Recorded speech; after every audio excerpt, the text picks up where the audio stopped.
let's get some sleaze. You're going to have to help me out with this because you are the one on the show that watches Love is Blind. Oh, yeah. A contestant from season 5 is suing the production company. Tran Dang says she was sexually assaulted by her former fiancé, Thomas Smith, during filming of the show and alleges the encounter must have been taped and was ignored by producers. Well, the company is saying, hey, we support and stand with victims of sexual assault, but Ms. Dang's claims against the producers are meritless. And of course, they released a much larger statement. So we'll see what happens there. What it sounds like to me, because I am an avid watcher. That show's number one on Netflix. You are. I think because she got cut out, they do many stories, and a lot of people don't get FaceTime. And because she didn't get FaceTime and got, pretty much on the cutting room floor, I think she's trying to make her move. Well, they said that she never informed the producers of any alleged wrongdoing of any kind. That's what I'm saying. During the course of the show. And I'm not, and again, sexual, violence like that is very important. Exactly. I'm just saying my take on it from a viewer is that. I mentioned this briefly, but the Taylor Swift Eras Tour concert film already cashing in, earning over $100 million globally in advanced ticket sales.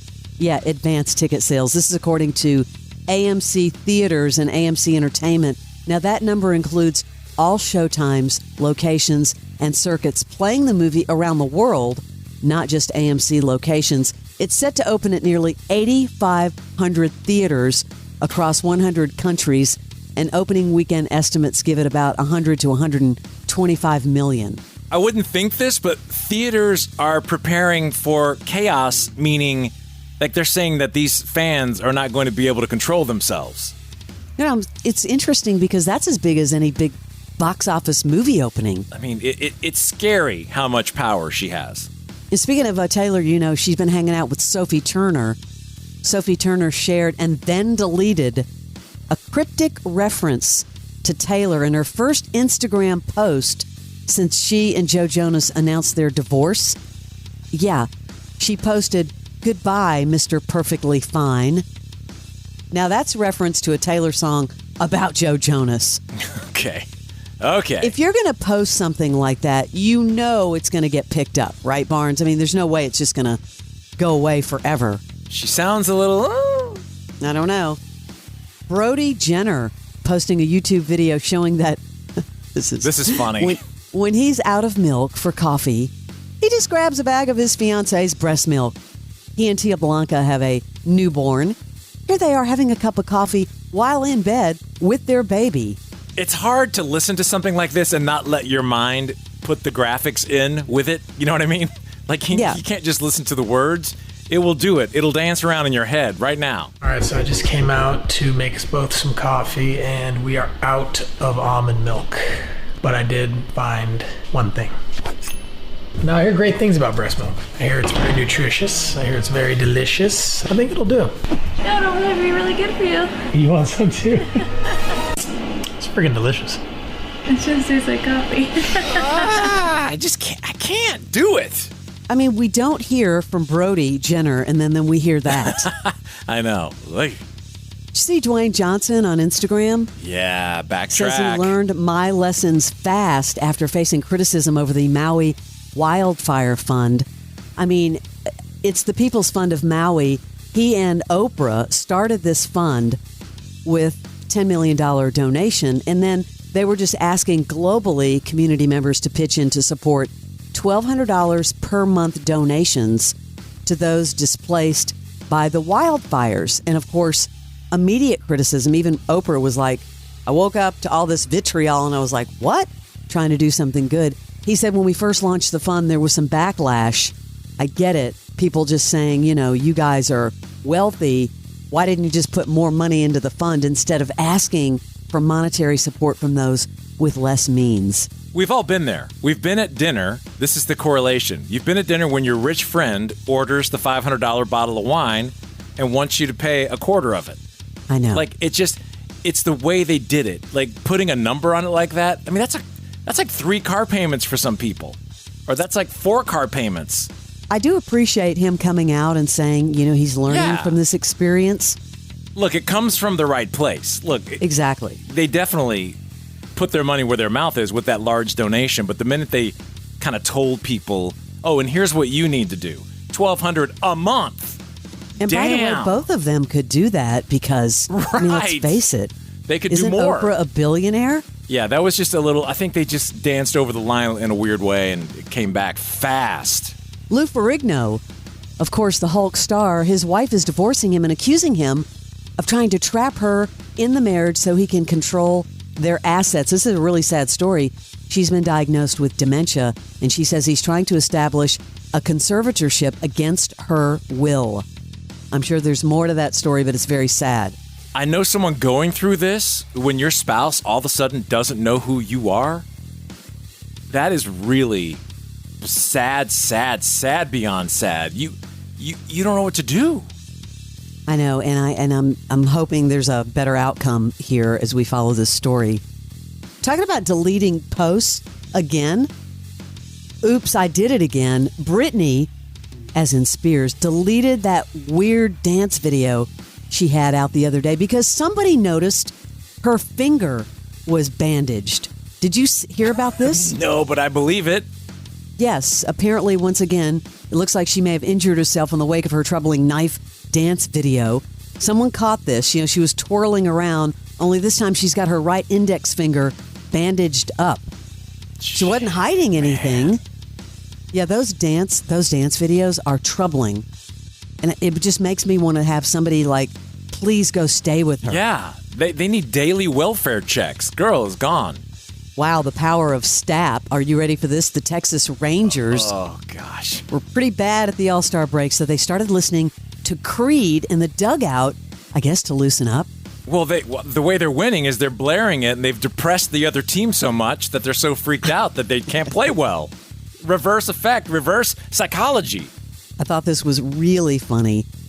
Will Ferrell took family weekend to his alma mater to a whole other level, Barnes. I saw that. Over the weekend, yeah, he was the DJ at the Sigma Alpha Mu fraternity tailgate party at the University of Southern California ahead of the big football weekend. There he was.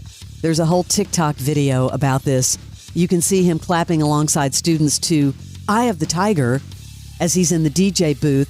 He was certainly dressed for the occasion, too, with his headphones worn on top of his backward USC red cap. Well, that almost backfired because they got away with their lives in 3 overtimes. Had they lost that game, he would not be getting all this press, and they'd be like, you are not welcome anymore. No more DJing, bro. You can block your ears here because you're not a fan, but of course there are a lot of fans of The Crown. Oh, yes. man. The Crown's final season will be released in 2 parts. Netflix is starting to do this. The first 4 episodes of season 6 will debut on Netflix November 16th, followed by like a 1-month break, and then the final 6 episodes released on December 14th. Season 6 of The Crown will focus on the late 90s and the early 2000s, including Princess Diana's death, and then, of course, the blossoming romance of Prince William and Kate Middleton.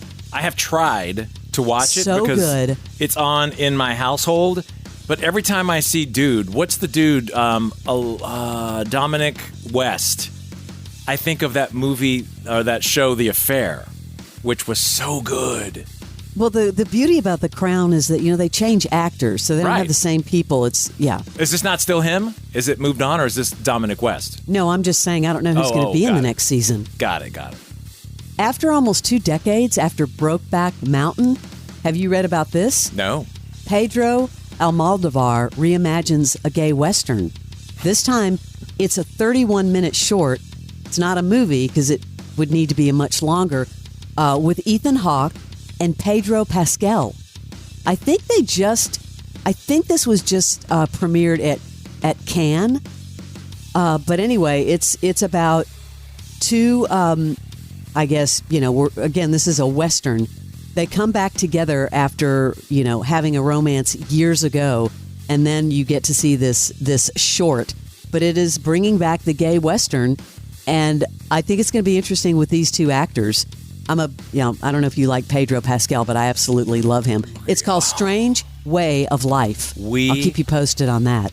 Have to get Queen an extra role in this thing. Or it's already done? Well, it's already been filmed, but he could actually do the review for us. He will have to do the review.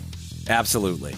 Although the seventh installment in the Mission Impossible film was kind of a moderate box office hit when it was released in theaters back in June, it may have a wider audience now. It's available on home video. I loved it. So if you want to watch Mission Impossible Dead Reckoning Part 1, it's available to stream as a digital purchase in 4K Ultra HD for $19.99 on Prime. Sometimes you just find things and you've got to pay for them. If you're not a Prime member, you can sign up for a 30-day free trial. That was an absolutely great movie. I know, but do you ever do that where you sign up to watch something and then you cancel it? Are you kidding me? You do that all the time, don't you? I put it on my calendar to remind me to cancel after the trial. Absolutely. Yeah, I don't, because I'm always afraid I'm going to forget, and then there it is on the bill. That's why I put it on the calendar. Bet you get yelled at, Lanny. Hey, Fram! I'm sure that's a lot. Were you a fan of Monk? No. Tony Shalhoub? Never got into it. He was so funny. He was so good in the marvelous Mrs. Maisel, but there is a reunion. Gotta bring it on back. Starring Tony Shalhoub. Again, premiering on Peacock in December. Do you know the thing Vogue does, the 73 questions with? Love that. I read that it takes them all day because it's one long shot. Yeah, because I remember one time they did it with Nicole Kidman, and they spent the whole day with her at her house. But in the video, this is with Gwyneth Paltrow. She's showing off her Oscar, which she supposedly uses as a doorstop at her summer home in the Hamptons. Maybe it was a joke. Check this out. What's your favorite curse word? Favorite curse word? Gas. Favorite Coldplay song? Life is for living. Can you sing a little bit of it? But life is for living, we all know. And I ain't gonna learn. I don't remember the words. Alone. Oh, what a beautiful voice. That was incredible. And what a beautiful Academy Award. My doorstop. It works perfectly. Yeah, it's totally a bit. We have to do that at your farm. I want to do 73 questions with Fram, and we can do that. I know you've never been really outside the driveway at the farm, right? Stop it. I will say I was surprised that she didn't say her favorite Coldplay song was Moses. I'm surprised that she even answered that question, to be honest. I think she and Chris are friends, but anyway, that is your Sleaze, Barnes.